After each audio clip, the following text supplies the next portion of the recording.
Hey, it's A Humble Collector here. In today's video, we're going to take a look at the 4-panel death card of Ferdinand Gansberger. So without further ado, we'll go ahead and get started. So going from panel 1 here, we have God's will has been done, our death is reunion.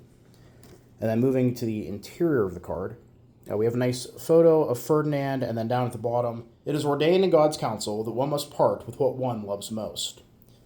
And then moving to panel 3, in pious memory of our dear, unforgettable son, beloved brother, uncle, and brother-in-law, Ferdinand Gansberger, Unteroffizier in a Fallschirmjager Regiment, who died on February 24th, 1945 at the age of 25 after being seriously wounded in the war hospital in Dorsten in Westphalia, and it was buried at the Hero Cemetery in Holsterhausen.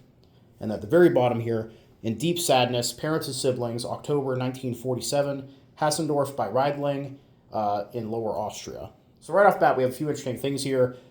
Ferdinand is a non-commissioned officer in a Fallschirmjager or paratrooper unit, and he is killed very close to the end of war, February 24th, 1945.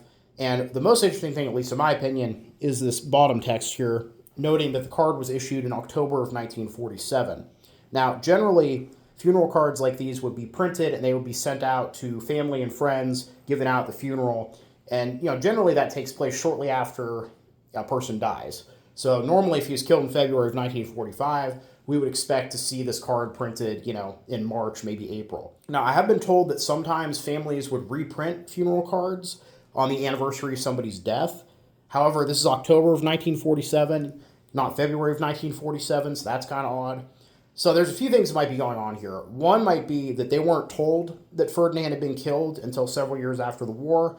February of 1945, German communications is kind of breaking down all over the place. And it's possible it just took that long for them to get confirmation that he had been killed. And they were probably holding out hope that he was a prisoner of war somewhere or was in a hospital and couldn't write to them. And unfortunately, it just took that long for the news to reach them. However, it could also be that, given how desperate the situation was in Germany shortly after World War II and at the very end there, that they didn't have the resources to print a card at the time. And so it was a few years later when they were finally able to get these printed and sent out to everybody.